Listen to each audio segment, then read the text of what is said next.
Bismillahirrahmanirrahim. Assalamualaikum warahmatullahi wabarakatuh.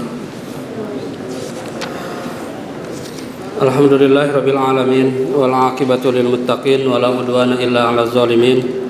Wassalatu wassalamu ala asyrafil anbiya'i wal mursalin nabiyina Muhammadin wa ala alihi wa sahbihi ajmain. Amma ba'du.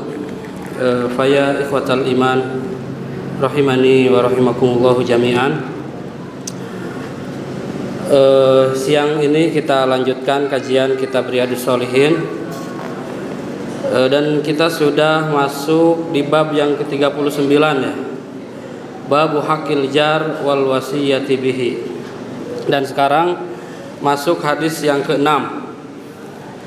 Ya, hadis ini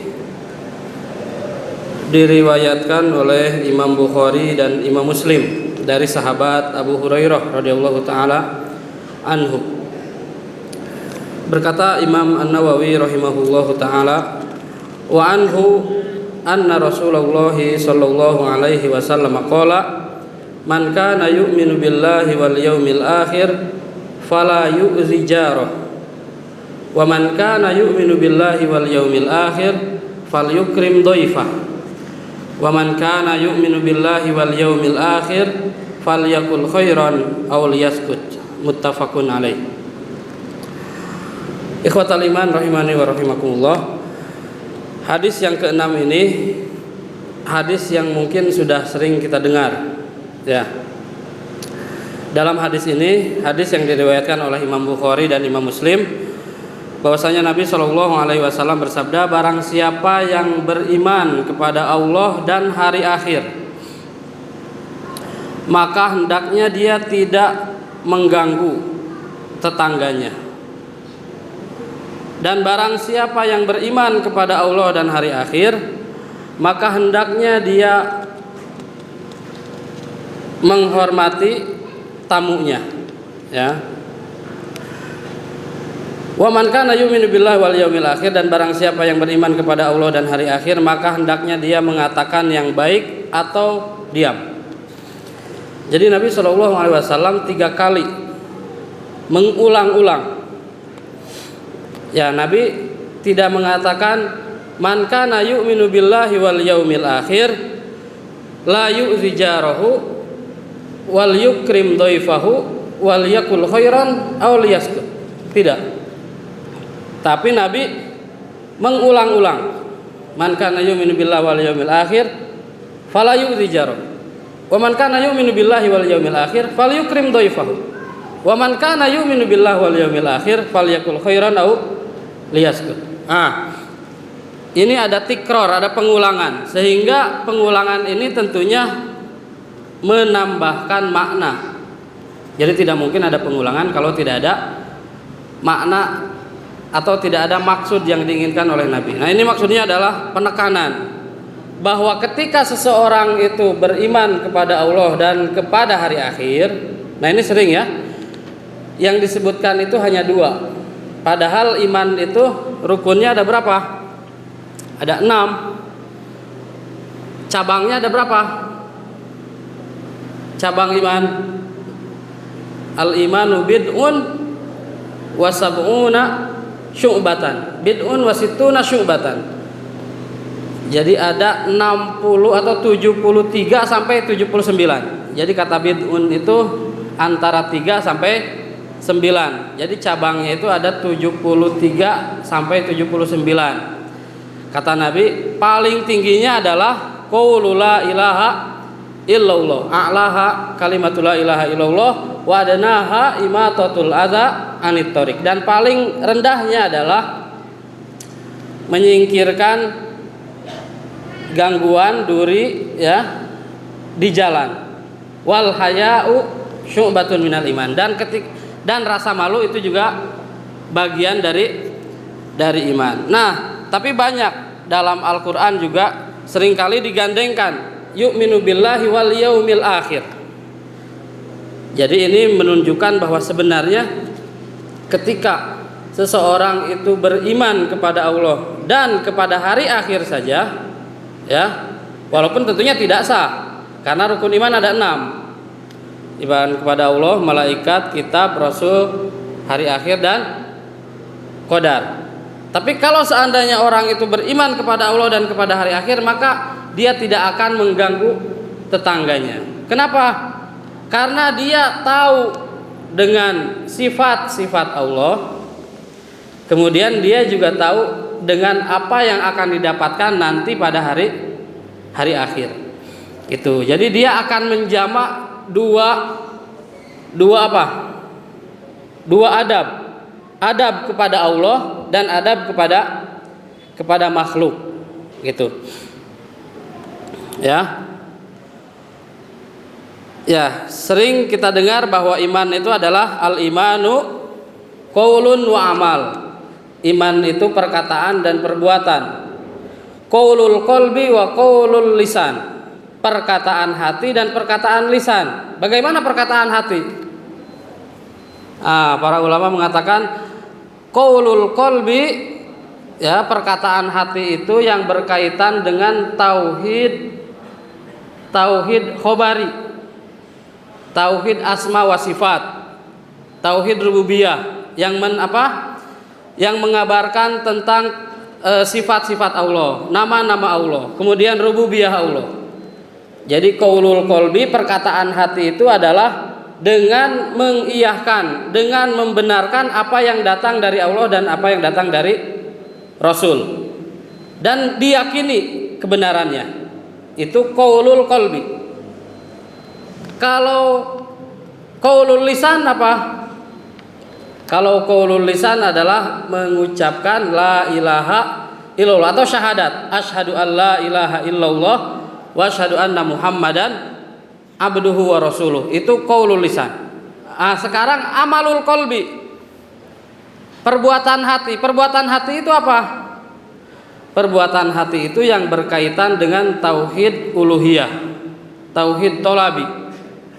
Ya, harus takut hanya kepada Allah, bertawakal hanya kepada Allah, mengharap dari Allah. Ya, jadi itu.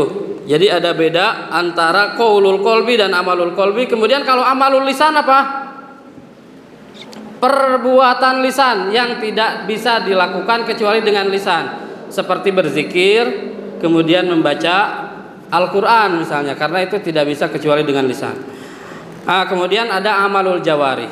Nah, jadi iman itu qaulun wa amalun. Tapi qaulul qalbi wa qaulul lisan, amalul qalbi wa amalul lisan wal jawari. Nah, Nabi SAW dalam hadis ini mengatakan yang beriman kepada Allah dan kepada hari akhir, maka dia tidak mengganggu, ya, tetangganya. Apakah yang masih mengganggu tetangganya berarti dia tidak beriman kepada Allah dan kepada hari akhir? Ya, ini di sini bukan berarti menafikan keseluruhan iman, tapi ini adalah nafyu al-kamal. Jadi tidak sempurna keimanan seseorang kalau masih mengganggu tetangganya. Gangguannya apapun bentuk gangguannya, mau langsung atau tidak langsung, selama itu mengganggu, itu tidak boleh. Ya, Syekh Utsaimin bahkan mengatakan apa? Bahwa ketika seseorang mengganggu tetangganya, mengganggu tetangga itu termasuk dosa besar, karena ada ancaman di sana, sehingga harus hati-hati. Ketika tetangga kita merasa terganggu, di sana berarti kita sudah berbuat dosa, baik langsung dengan perkataan kita atau dengan tindakan kita memukul atau memaki, atau tidak langsung. Kita buang air, ternyata airnya sampai ke tetangga dan ternyata tetangga merasa terganggu, itu pun sama, masuk dalam hadis ini, la yu'zi jarahu. Jadi yang langsung ataupun tidak langsung. Nah, ini syahidnya. Kenapa Imam Nawawi memasukkan hadis ini ke dalam bab ini? Karena ini Nabi mengatakan fala yu'zi jarahu, tidak boleh mengganggu tetangganya. Nah, kemudian Nabi mengatakan barang siapa yang beriman kepada Allah dan hari akhir, fal yukrim dhaifahu, maka hendaknya dia memuliakan tamunya. Ya, sebagaimana Nabi SAW memuliakan para tamunya. Suatu saat Nabi pernah didatangi tamu, kemudian Nabi memerintahkan Anas bin Malik untuk mendatangi rumah istri-istri Nabi. Coba tanyakan, wahai Anas, di rumah istri-istriku ada apa untuk menjamu tamu-tamu saya. Anas mendatangi, ternyata tidak ada apa-apa. Ya, datang ke rumah ini tidak ada makanan, datang ke rumah ini tidak ada makanan. Nah, sampai Nabi SAW bertanya kepada sahabatnya, siapa yang mau menjamu tamuku ini? Ada salah satu sahabat yang mengangkat tangan kemudian bersedia menjamu. Ternyata di rumahnya pun tidak ada makanan kecuali untuk anak-anak. Nah, maka di sana turunlah ya apa mukjizat Nabi. Jadi Nabi SAW dengan sahabat tersebut tidak memiliki makanan kecuali makanan untuk anak-anak. Kemudian anak-anaknya malam itu tidak diberi makan, disuruh tidur. Kemudian disajikanlah makanan itu. Kemudian Nabi dengan sahabatnya ini mematikan lampunya, kemudian seakan-akan membenarkan lampunya itu, sehingga tamunya disilakan untuk makan, dan Nabi dan sahabatnya ini tidak ikut makan karena seakan-akan sedang membenarkan lampu yang mati itu. Dan tamunya pun makan sampai merasa kenyang gitu. Nah, jadi itu bagaimana Nabi SAW memberikan contoh kepada kita untuk memuliakan tamu. Jadi dengan apapun gitu. Nah, kemudian yang terakhir, waman kana yu'minu billahi wal yaumil akhir falyakul khairan aw liyaskut. Barang siapa yang beriman kepada Allah dan hari akhir, maka hendaknya berkata baik atau diam. Nah, berkata baik ini baik yang diucapkannya dan baik tujuannya. Jadi tidak cukup baik ucapannya tapi tujuannya tidak baik. Gitu. Seperti orang yang mengadu domba, orang yang namimah, itu yang dikatakannya adalah baik, benar, artinya benar. Yang disampaikannya benar, tapi tujuannya adalah tidak benar karena untuk mengadu domba. Atau mengatakan yang bisa menyakiti orang lain. Ya.